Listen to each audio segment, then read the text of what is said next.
Run it up, then run it back. Run it up, then run it back. Run it up, then run it back. Run it up, then run it back. I guess we're on. We can't see it. So hello and welcome live to Austin, Texas. We are at the Moody Center. This is Run It Back. Michelle, Chandler, Lou. We're flying blind a little bit, but we think we're going to be okay. I like it. Okay, guys, we're in Austin. Can't see anything that's going on. I'm assuming we are on the air. How are you guys feeling about Austin? By the way, it is 20-something degrees here today, which is kind of hilarious. There we are. But look at us. How do you feel about Austin? Do you have a good time? It's cold. We had a great time last night. Sushi Scratch. Philip Frankly, great restaurant, great place. Thank you for that. But it's cold. Yep. It's definitely cold. Yep. Shout out to the good people in Austin, Texas. I've enjoyed myself this day that I've been here. The hospitality has been amazing. Experience has been amazing so far. What'd you get into last night? Yeah, what some trouble. I got in a little trouble. Walked around in 10-degree weather.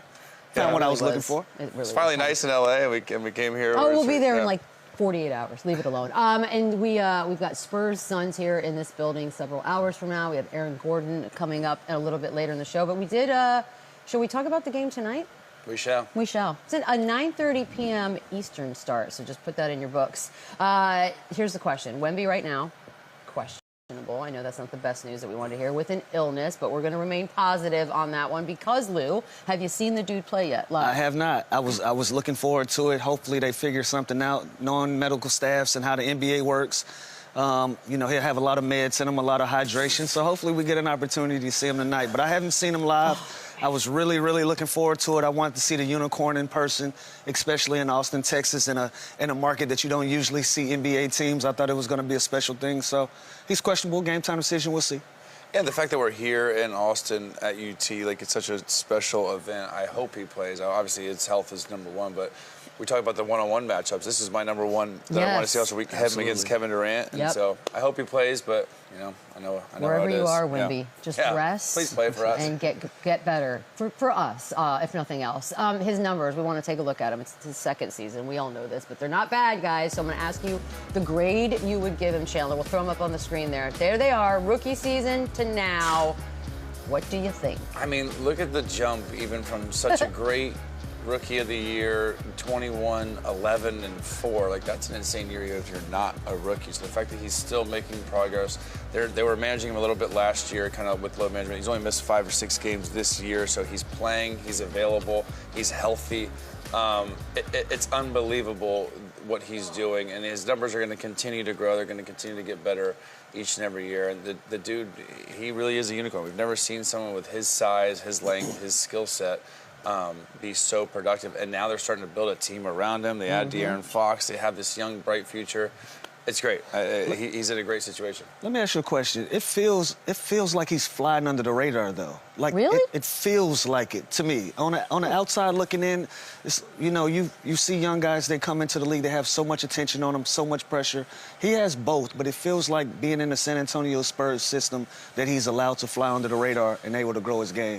It's like the perfect scenario. And I feel like with more expectations coming now, they added De'Aaron Fox. Now they're continuing to add guys to their roster to make them contenders. They're going to get more national TV games. We're going to start seeing him even more. Like, think about the #1 pick this year. He's really flying under the radar. Him, Rock Shea, and Alex Starr. And Starr, yeah, like those guys. That's the least talked about #1 pick of all time. This guy, he's the future face of the NBA as early as next year. And the more they win, you're going to start hearing him in MVP talks. He's got Defensive Player of the Year on lock for the like next 8 years. 7 years. We're going to keep hearing his name nonstop. Which is kind of crazy to think he really is going to just have that award. Maybe they name it after him when it's all said and done. Yeah. Depends on how many you get. Yeah. I mean, I think he's in for a good one. Yeah, they got De'Aaron Fox, so here's what they've been doing. They've been starting he and Chris Paul together, and then Castle comes off the bench. Do we love this move, Lou? You know what? It's going to take some time. It's been 5 games since De'Aaron Fox has been added to this lineup. They're 2-3 with that. They're going to jumble some things up, especially looking for something that's going to work for them, something that's going to be able to stick. So right now you got to think. Chris Paul is a legendary guy. He's in his 18th season professionally. De'Aaron Fox just coming over. Stephon Castle is just starting his career. Like, those are the 3 guys that they're going to rotate in and out of the starting lineup to give them the best opportunities they can to win basketball games. So right now, you got to go with De'Aaron Fox, who's an all-star caliber guy. Chris Paul is obviously a future Hall of Famer, and Stephon Castle is going to be the odd man out simply because he's a young guy. But if they don't start racking up some wins, I'm sure that they'll find a lineup that matches up for them. So right now, short term, it may not be the best thing, but it's probably the best case scenario for them internally. And I'll tell you this, they're 3.5 games out of the play-in. So they're playing for something. This isn't last year where they're just rebuilding. They're trying, you know, they're playing for something now. And I feel like they're a team that's on the rise, and I think next year their expectations are going to be much higher. But it makes sense. They have to space it out. They have to have balance. They have to have depth. And Stephon Castle, he's a rookie. He's probably going to win Rookie of the Year, honestly. I think he is. The fact that they have that luxury of bringing the Rookie of the Year off the bench, who can still give you production, can still finish games for you. It's a great luxury to have that ability. Yeah, and he and Sohan, they're averaging double digits off the bench. Like, they're giving them that scoring punch, giving them the energy that's needed. So allow your veterans to start the game off, set the tone for everything that you want to do. Then after that, you come in with your young guns and you continue to roll. That'll give them great balance. And yeah, for people who haven't been watching the Spurs, they still give Jeremy Sohan a hard time. It's because they're going off of last year when they did that weird experiment, like he was going to play point, he's not a point. It was very odd. But here's what's crazy, and we're all very tired this morning. And I say that to say Chris Paul's played all 52 games. Yeah, he's not as tired as us. He can't be as tired as us. Are you a little surprised by that? He has not missed a single game. Yeah, a little bit, just because we see this with their age. Like, it's impressive. And again, and I think he was kind of brought there with for leadership and just, you know, to kind of be there for these guys, but he's given them so much more than that. He's just a breath of fresh air on the court. He can close games for them. He gets them in sets when things get chaotic. He's another head coach, especially with Pop out. The fact that they have Chris Paul on the floor, it's just another head coach that they can look to, the young guys can rely on. And it's a hell of a signing. Yeah, I mean, and health-wise, a big credit to Chris Paul. Like, you're in your 18th season, you're 36, 37-year-old man. I think no, I'm 38. He's older than me. I was going to say, yeah.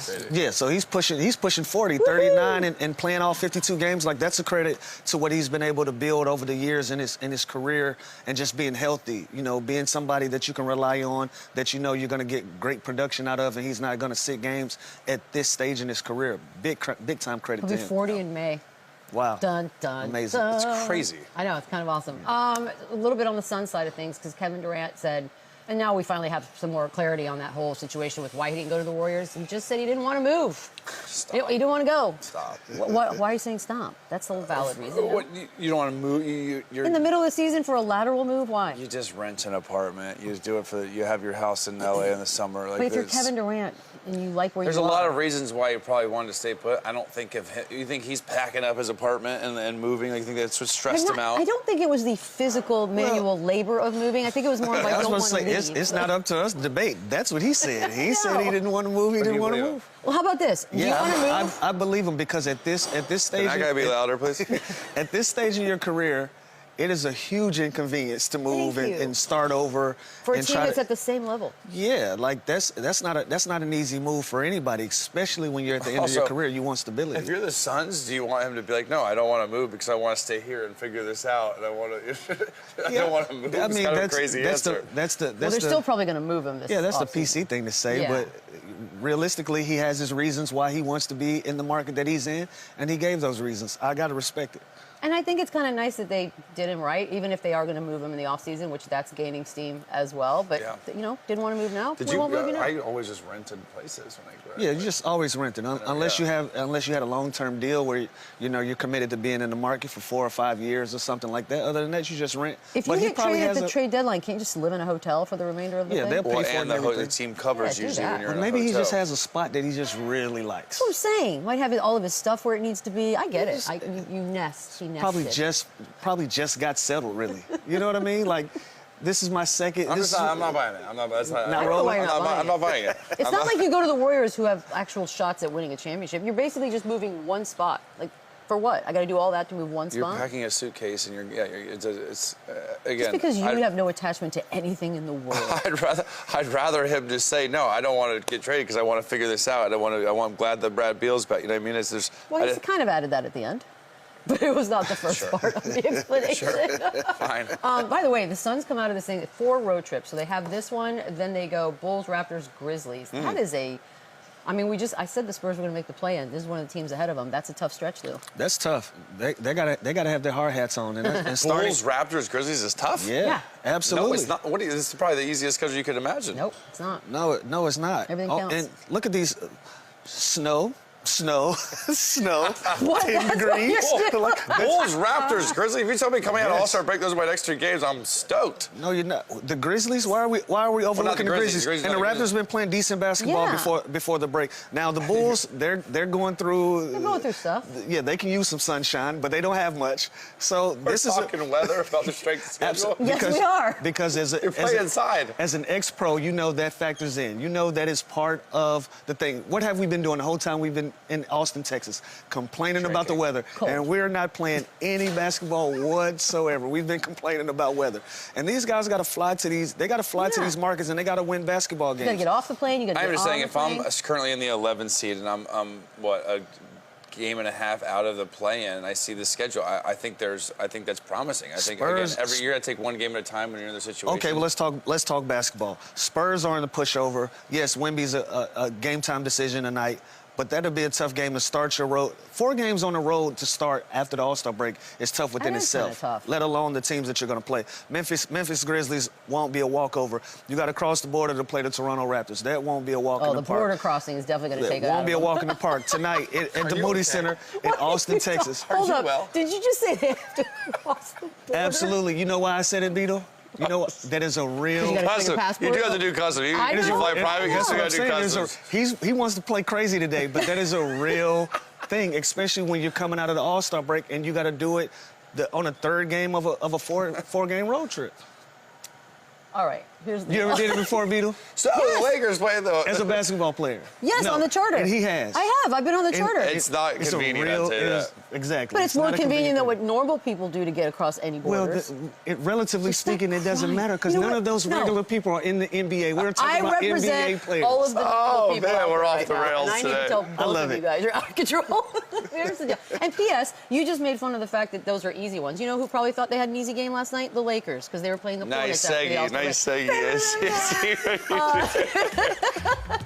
of a segue there. Leads his team. Look at that. He's still angry about the All-Star situation. A 197 victory for them. It is nice. LaMelo Ball finished with 27. He had the dagger with 14 seconds left. LeBron James finished with 26. He missed 2 3-point attempts, though, before that buzzer. And Austin Reeves ejected from this bad boy. Yeah. So the misses for LeBron. He's 0-21 on game-winning tying shots. That's since 2020, by the way.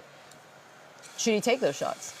Yeah, he's LeBron James. Again, those numbers are a little glaring, and you obviously want him to come up clutch. But he's LeBron James. He is their guy. You're going to live and die with him taking those shots. And again, it's going to be any certain person's night, any given night. It's going to be Reeves' night one time. It's going to be Luka's night most nights. But that's the luxury when you have a LeBron James, when you have a Luka. And again, it's going to take time, too. It's not just going to happen overnight. These 2 losses, the fact that they've lost to Utah and Charlotte is not the start that they want. But again, even if Luka was in Dallas right now still, he missed over a month. Like there's going to be natural rust where he doesn't have his legs. He's going to be inefficient. 2 months, basically. Yeah, almost. His shots are going to start falling. They're going to get better, but this isn't the start they wanted. To lose 2 to Utah and to Charlotte, but if I'm the Lakers, you live and die with LeBron James taking those shots. So let me get this right. Never mind, I'm going to let it go. No, I'm going to let it go. By all means. You just asked me, am I well?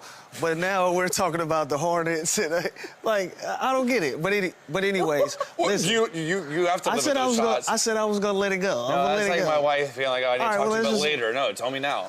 You've already started Listen, 0-21 in game-tying shots, but outside of that, he's been shooting the ball a lot better in the later years of his career. So I take LeBron James shooting these shots, even when you have Luka on this team. I'll take that. And last night he was the best player on the floor. You got to allow him the opportunity to shoot that shot. And it's not like J.J. Redick's looking at, drawing up a play, and they're like, you know what? LeBron's 0-for-21 on game-winning shots since 2020. Don't you dare. Don't pass him the ball. No, it's LeBron James. You're going to give him the rock. God, that would be amazing if he did. It's like the stats say. Luka finished with 14, 11, 8 assists. He also had 6 turnovers, by the way. And after the game, he basically took the blame, said there's a lot of rustiness. You just mentioned he was out for almost 2 months. How long does it take, though, if you're gone that long, to get it back? I think health-wise, it's going to take a while, let alone a new system, a new coach, a new offense, playing with LeBron James, who's used to having the ball in his hands. And it's going to take time. I think even if he's fully healthy, it's going to take time. Now, do I think that they were going to lose to the Utah Jazz and to the Charlotte Hornets, 2 of their 3 first games? No, I didn't think that. I think it's going to take some time just to kind of develop that chemistry, to get comfortable, know where you're supposed to be in certain sets and learn the terminology. It might be different from Dallas to LA, but he's a generational talent. He's going to figure it out. They're going to get better. But again, this is just this takes time. And who gets the ball here? You're kind of passive. It's the honeymoon stage, right? Like you're kind of feeling each other out still. So it's not the start they wanted, but I do think they'll end up being a lot better. Well, the question is, it's going to take them some time, but do they have time? Like they're in a great position right now. They're in a good spot. But we know this thing can get slippery really fast if you start losing these games to the Hornets and some of these teams at the bottom of the league right now. Like he's going to have to figure it out really, really fast. Like you just said, he's a generational talent, but they're going to need him to start rolling immediately for them to stay in the position that they're in. Here's the thing, though, too, with the Nico Harrison stuff and Dallas and all that, where every time anything goes not perfectly, I think, people are going to be like, oh, maybe that's what they were talking about. So the Hornets were hunting him on defenses. So are we going to, every time he does anything, go, oh, maybe Dallas had a point? That's always been the case. You're going to try and put him as many actions as you can. You're going to try and put him in pick and roll. It's the same thing as when you play the Nuggets, right? You're going to try and make JOKIC work on both ends of the floor. She's so curious right now. Like, I know, I was like, what's happening back there? There's also music just blaring in my ear. That's what you have to do, and if that's the scouting report. When you play against Luka Doncic, you have to make him earn it, right? You have to make him. You can't just let him coast. You can't just let him sit back and give you 50 on the other end. You have to put him in action. You have to put him in different kind of looks, and he's got to be used to that. They were doing that in Dallas. This isn't anything new. But it's not that it's new, but it's that it was one of the flaws that was pointed out specifically, and so now everyone's going to go like, oh, you know what? Maybe they didn't even notice. Maybe some people didn't realize that because they're so enamored with Luka, the player, that now they're going to notice these types of things. Not that it matters to They're him. also probably thinking at least he's playing, like Anthony, you know what I mean? Like he's available. It's going to go on forever. Yeah. But they are looking at that. Like right now, the Lakers fans are like, look, see, Anthony Davis is already hurt. Yeah, exactly. Yeah. And you know what I mean? And now the Mavs fans are watching the Lakers like, look, they lost to Charlotte. It's going to keep going for a long time. For the rest of our lives. Yeah. Mark Williams was out there, 10 points, 9 rebounds. Of course, that's his first game back. The revenge game? Since the revenge game we had. Good for him. Who are you mad at here? If you're Mark Williams, are you mad at the Lakers? Are you mad you got traded in the first place? Like, where are you? Yeah, you got to start at home. You're gonna be upset with the team that even wanted to trade you. You know, you can't be upset with the Lakers because they traded for you. They felt like you had value. Yeah. They felt like you were gonna be able to help them push this agenda forward. And so you're not mad at the Lakers. You're upset with the team that traded you. But you got to get over it. You got to be a pro. You got to be a professional and go out there and do your job at the highest level that you can possibly do it. And put your personal feelings aside. And he's been able to do that. 10 points and 9 rebounds in his first game back in. From what, injury and trade, which is a hugely unique situation because I've never seen that happen before, where a guy gets traded and then he goes back and then his first game is against the team that was supposed to be traded.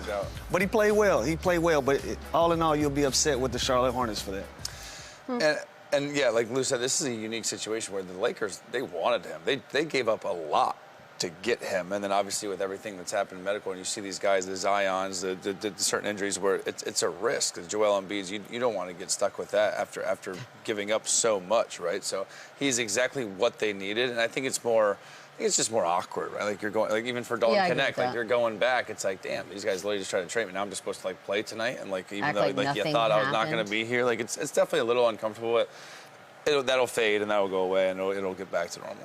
One day will be normal. I think it's funny that somebody asked LeBron after the game what it was like, seeing him, which I thought was an odd one because he was like, we never spend any time, so there's nothing. Seeing Mark Williams. Yes, to see Mark Williams after this trade debacle. But he did have a poster dunk on him, and once again, I'd like to remind everyone who has not been paying attention, LeBron is 40, still doing it. It's almost like he's, after the dunk contest, it's kind of rude. I think he's doing that on purpose. It's ridiculous. And it is funny, like, this dude Mark Williams, he flew to L.A. Like, he was out there, so, like, he probably, like, went to, like, a film session, went to, like, a shoot-around, went to a practice, and then just all of a sudden now, and the first game back is against the Lakers? Like, you can't make this up. You can't make it up. You can't make this up. But, no, I mean, we talk about LeBron and his greatness and his age. It's some of the highlights, though, they're ridiculous. Keep getting better and better. It's kind of silly. You have anything you want to add, Lou? Nah. Amazing. That is how you do TV. Well said. We're going to take a We got shoot-around starting. Something's happening. We love that. Embiid's trolling. I don't know how we got here. And Pat Bev with words when we come back. Run it up, run it back, yeah. Run it up, run it back. You gonna come to Indy? Come on. I might want to come to Indy. Come on, let's make it. Never in my life. I'd rather retire. Yeah, that's not fair, bro. Hey, next time y'all come to Indy, come on, let's go to dinner. So come to my crib. No, I'm good, man. You gotta get out the hotel. You can't be no. I come to your crib. Come to my crib. I come to the game. Yeah, come on.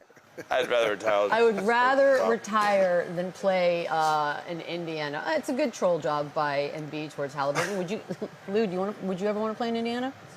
I'm thankful that I didn't. There it is. That was a nice way to do it. Yeah, Easy. You know what? Indiana was fair to me over my career, so I won't give them a hard time. But it wouldn't be my first. It wouldn't be my first option. They have a rich history of basketball, rich history of just loving basketball, loving the fans, giving guys energy when they come into the arena as opposing players. But I get it. If you're Joel Embiid, you're not looking past South Philly right now. That was the right thing to say, especially if you're on camera, you're getting recorded and saying these things. But you know. Anybody would give Indiana an opportunity. You know what? As a troll fan, like I'm thinking, if I hear Joel Embiid say that, and given how many games you have to miss because of injury, I'm like, dude, you're kind of half retired as it is. Like that's what I say back. That would be my troll back as a fan. Also, money talks. Like any city, like, what are we doing? Indiana's not that bad. Wow, who are you? You're defending a place now? This is not the saying as a guy that's been in Are you Will? Not the dope. Yeah. Are you okay? No, the answer is no. As a guy that's played not the dopest cities, I am just saying you can make do with the salary he's going to be making too. Like he'll be fine. And also they're good friends. They work out together in the summer with Drew Hanlon. Like this is just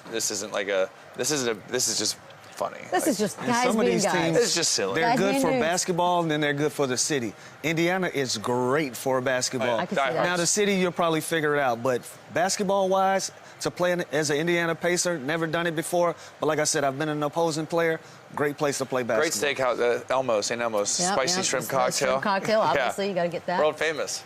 God. Pat Bev saying words again, and you got to love it. So here is the latest from Patrick Beverly. The Lakers are stacked. Said Austin Reeves is the best third option in the league, and Rui Hachimura is the best fourth option. Chandler, what do you think about that? You buying it? Austin Reeves having a great year. He's absolutely balling. He's better also when those main guys go out. But we're talking the Cavs had three All-Stars. So Darius Garland, Chet Holmgren's a third option. Yeah. Paul George, Tyrese Maxey, however you dice it up, they're a third option. So there's some stiff competition there. Again, Austin Reeves is balling. I think with a bigger role, he could be better, and he's great for the Lakers. Any given night, he could be their #1 guy. He's proven that. But there's so many deep teams with Why would he say there's so many big three, like Bradley Beal. He's obviously having a bad year, but there are so many big threes where it's a conversation. He's in there. Calling him the best. What about the fourth option? Like, is he better than Drew Holiday or Peyton Pritchard or Derek White or one of these Jared Allen guys? could have been an all-star? We could start with the Knicks, but I know Pat. I know what this is. Spotty Wi-Fi in Israel? No, Pat's trying to come home for the playoffs. I see what you're doing there. I see what you're doing there, Pat. You're trying to come home for those playoffs, and you want to do it in purple and gold out there on Hollywood Boulevard. Smart. Where you got a foundation. I see what's going on, but no. He's a great third option for the team that he's on, but the best one in the league, we'll argue that. We know 5 or 6 different teams that would have to argue that point. Yeah. It's a tough one, especially when you go for to sure. fourth. All right, so Buddy Hield said that the Warriors have a lot of home games when they're on the road. Duh, because Steph has the most aura in the league, Lou. Does anybody have more? You know, he makes a great point. Steph Curry, they're like a rock band when they travel. You know, the Warriors are one of those teams. The Lakers are one of those teams. Like they travel well. You know, they have a huge fan base. Obviously, they're America's team.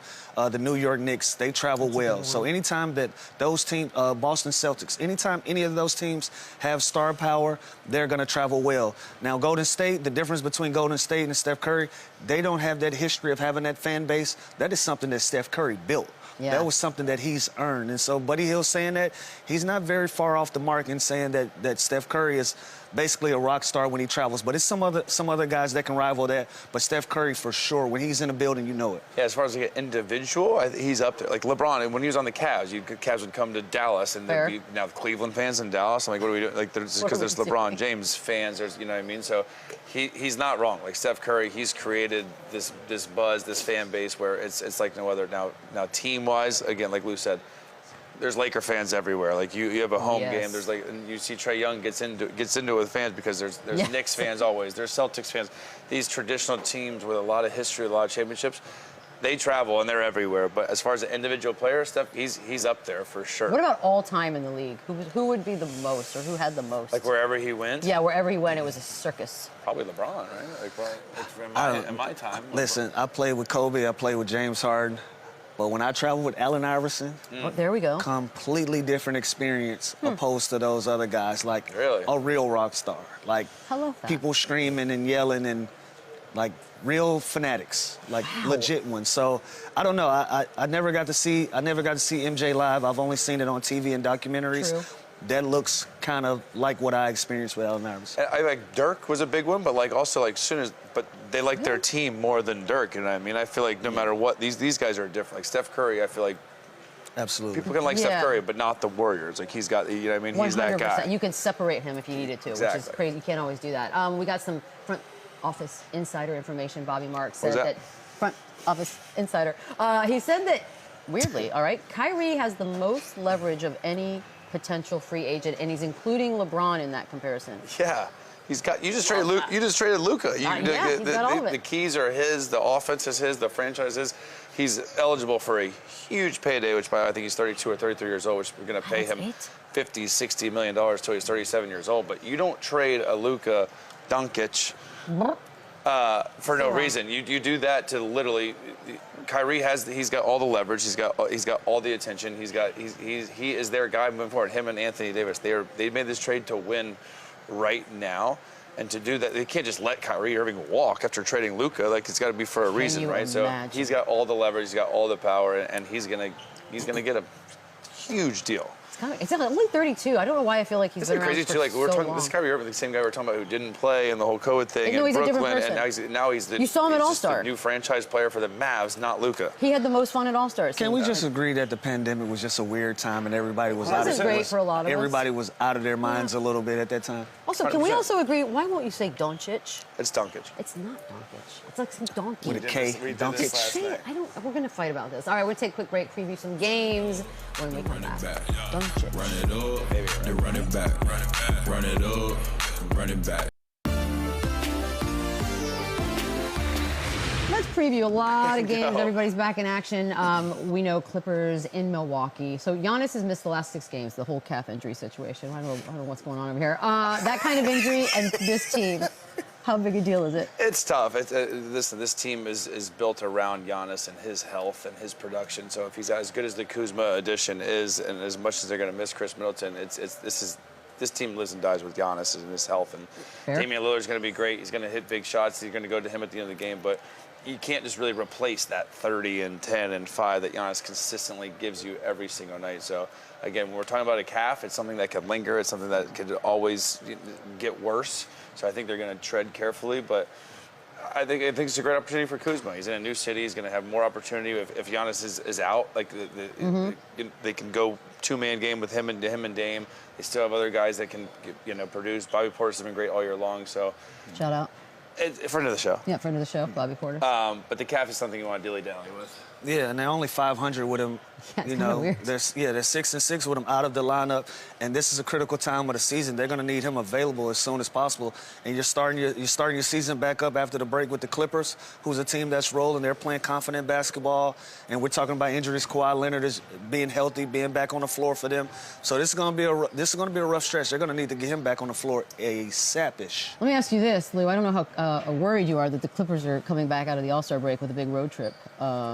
Are you Do they got worried across that the board? They got a lot of games on the road. They do get across the board. Right got across the board. Ben Simmons, 12 points, 7 rebounds, 6 assists, 3 steals. Great that was game. his first Yeah. game with LA. Unbelievable. I know. How are we feeling about his impact for them? Well, I tell you, I spoke to one of the Clippers assistants yesterday, and they were really encouraged with the way that he's been able to fit in and kind of adjust to their culture and just try to find his footing, find a home, somewhere where he can add value and be productive, and not be criticized by every single little thing that he's doing. Like, you know, some of that was him saying he wanted to get back to All-Star caliber.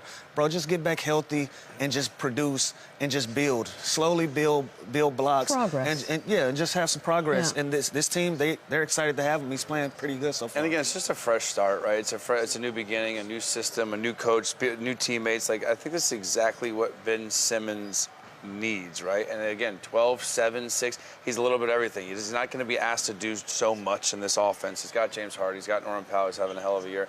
He's a plug-and-play type of guy. So if you can get something like this where it's a little bit of everything, I think that's where he can stay in the league and have an impact. And I just would never answer questions if I was him either. I would just keep my head down. So the past is the past. Just move on. Like, this is who I am. This is what I'm doing. This is my role now on this team. Like, he's no longer the #1 pick, rookie of the year. He's this. He's this guy. How can he help this team win? But I think this is a great group for him to be around. Like, they have all the star power in the world. There's no pressure on him to be Ben Simmons. The guy. Just be a productive guy on the team to help them win games. Real quick, who you got? With Giannis, I like the Bucks at home. I really do. Without Giannis, give me the Clippers. Clipper gang, don't bang. It is what it is. Picked it for tonight. Taking a quick break. We got Aaron Gordon on the other side. Run it up, run it back. Run it up, run it back.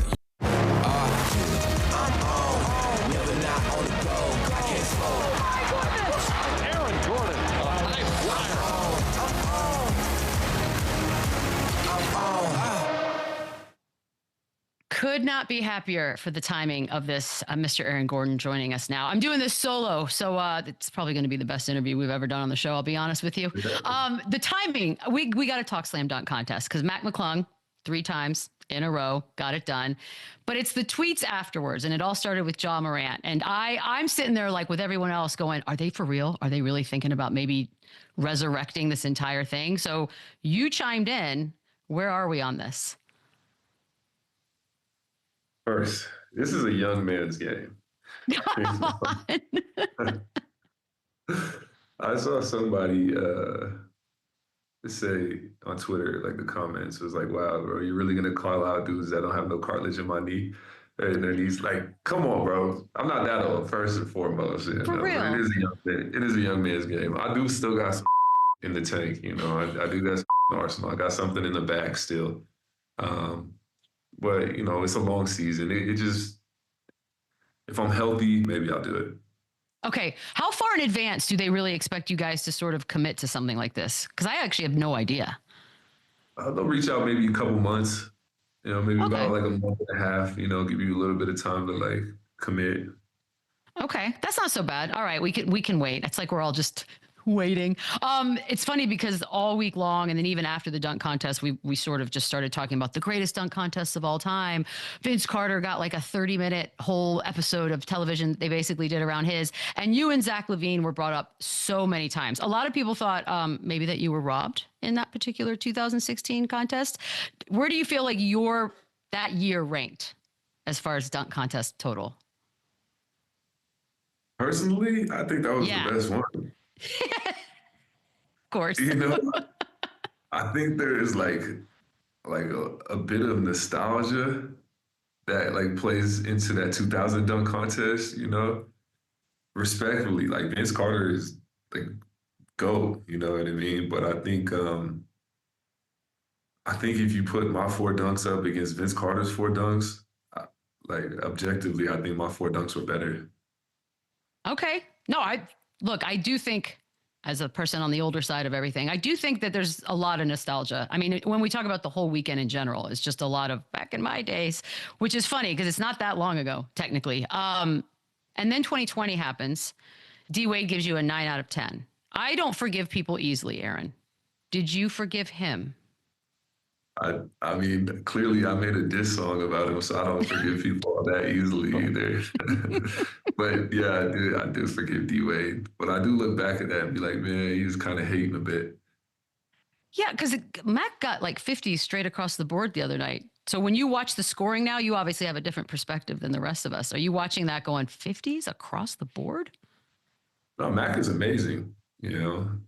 So like Mac, rightfully so. Like his dunks were incredible. You know, he did a double up over a car with somebody in the sunroof. Like risky business right there. Sometimes you got to risk it to get the biscuit, and he definitely did.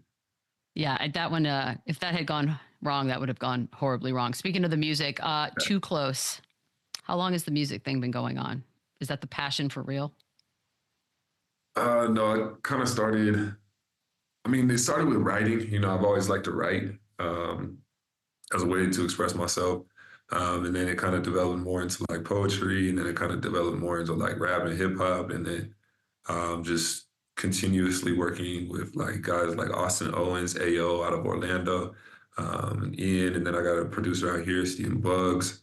And it's just a way to express myself, have fun. You know, when I go into the studio, you know, my heart starts like to palpitate a little bit more. So it like gives me that like joy and that nervousness that I like. And so it's fun, and I like doing it. I think it was genuine. It was a genuine song. How often do you get to do that? I mean, do you sort of allot time or schedule time, or is it off season only? Like, how do you get to be in studio? It's more of like a spur of the moment thing. Like if I really need to get something off my chest, I'll go in there and do it. I think we all now are very familiar with Jokic and his love for 50 Cent. Not the pairing I had in mind, but I'll take it nonetheless. Has he heard your music? Has he critiqued it? Well, what does he think? Oh, I'm not sure. What? Not on. He's not on social media, so I'm sure somebody will play it for him. I don't know. He'll probably give me some shit for it. How is he not on? Like, how is he not on? You would think he was 90 if you didn't know any better. How does he operate through life day to day? How is he with you guys? Yeah, he keeps it simple. He keeps it really simple. You know, it's just about family. It's about doing his job to the best of his ability and taking care of his loved ones. So he keeps it simple, and he's not here for the extras, and he's not here for, all the extra. You know, he's here to do it how he likes to do it.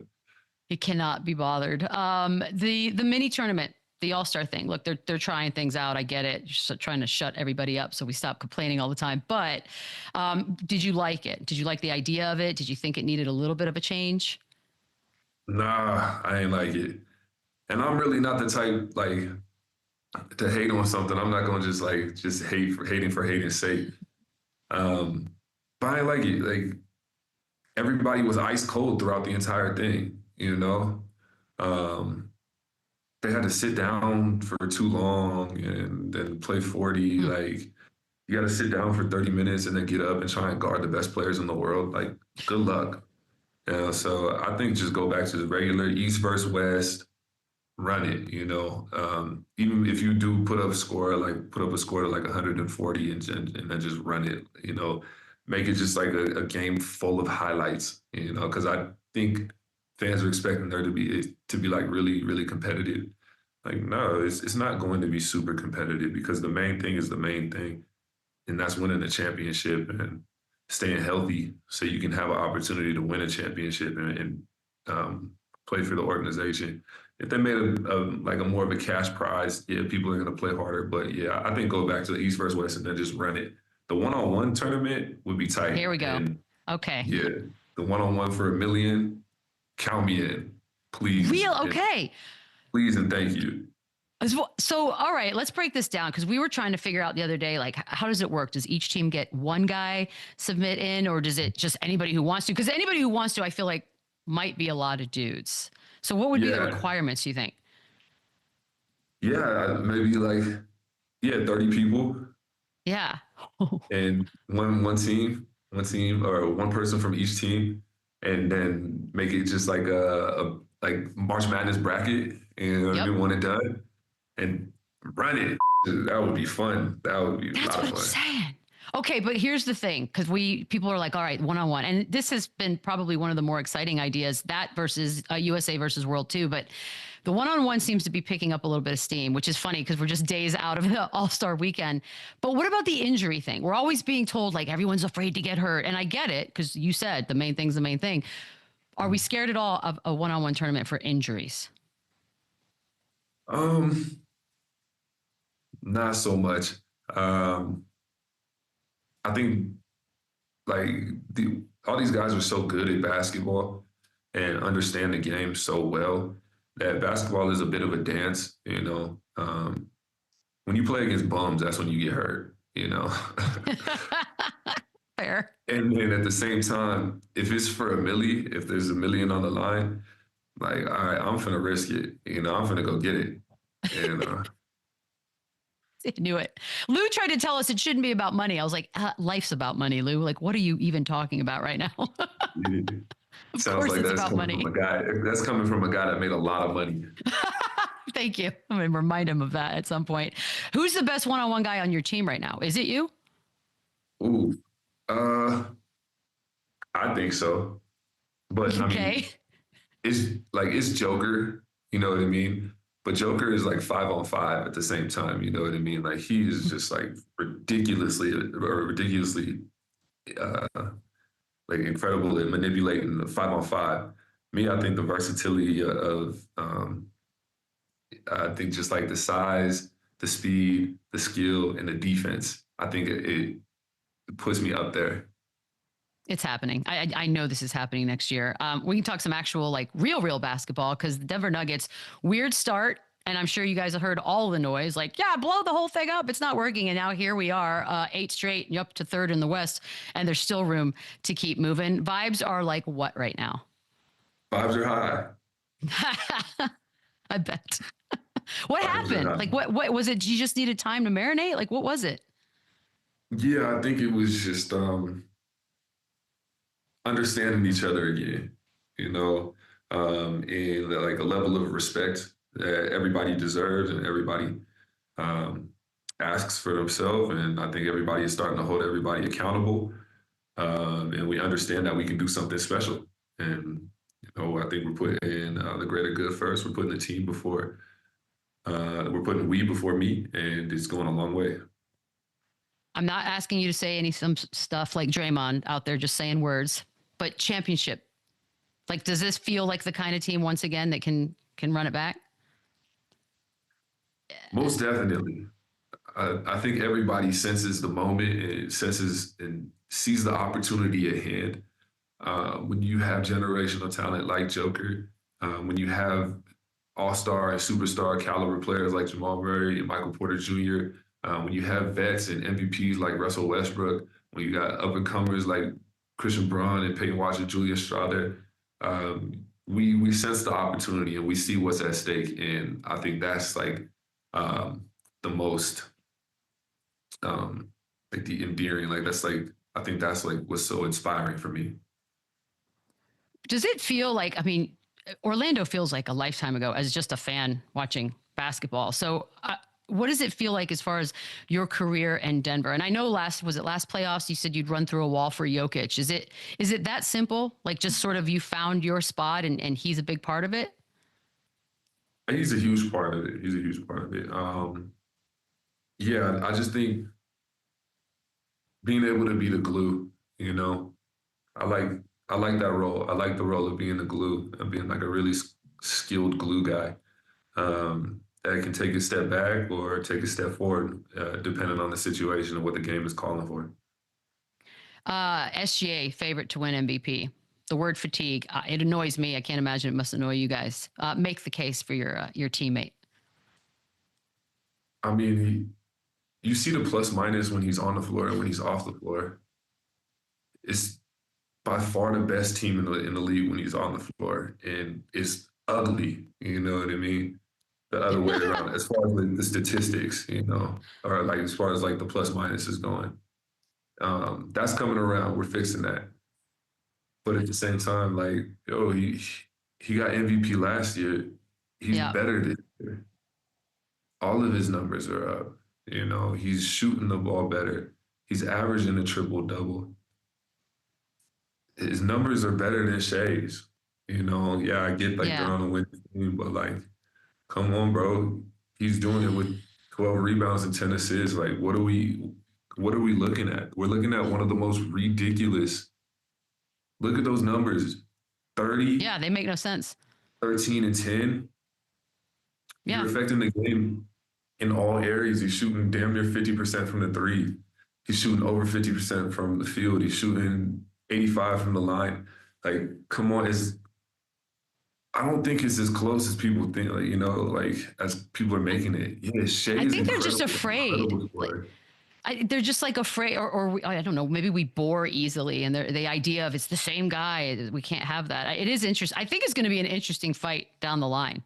And then I don't know if you feel this way, but people seem to not want to give Jokic all his flowers sometimes. Like, or am I just being sensitive? Because it feels like sometimes you have to pull it out of them. And I don't really get why. I'm not entirely sure either. I think you do want to see like the voter fatigue. I think Shai get the scoring title, Joker get MVP, and like that's just what it is. Boom. I think that's easy. You got a good story for us? I know DJ was on and he shared that he loves Tyson Fury and we got the 50 Cent out of him. What else can you share with us about your crazy teammate? He's so crazy, except for we never get to see it. Listen, the stories I have about Joker are going to stay with me. Oh, I like that. See, those are the best stories. Maybe one day. Maybe maybe one day it would be awesome if he just surprised the world and wrote a tell-all and we'd be like, okay, that just happened. When you guys won the championship, we are obsessed with sort of watching the celebrations. And one of the lasting images was you partying with fans. Do you remember that, first of all? Like, how much of that do you remember as far as good memories about the days? Oh, that was a great time. Great time. I mean, they must have loved it. Yeah, I mean, the after party was at my I own a bar lounge downtown in downtown Denver, like the Rhino area, and the after party was at that spot. So just to see, amazing. You know, it was really dope. It was seeing Jeff Green as a champion. Yeah, I was like, yo, this is fire. You know what I mean? And like seeing him enjoy myself because he worked so hard and like anybody deserves to be a champion. It's Jeff. So like seeing him at the party, like turning up and seeing the rest of the team turning up at the party, it's like, all right, this is really dope. That is awesome, Uncle Jeff. Sax, tell us what it is. Tell us what it's about. What you're partnering with them. Yeah. So partnering with Sax brand is an underwear brand. I actually had worn Sax like maybe like 2 years ago before I even had the opportunity to partner and sign a contract with them. So it was a cool full circle moment. Just it aligns with who I am. You know, there's comfort, there's style and performance. There's versatility in it. You can wear them while you're playing ball. You can wear them when you're in a meeting, you know, under jeans, under slacks, under basketball shorts.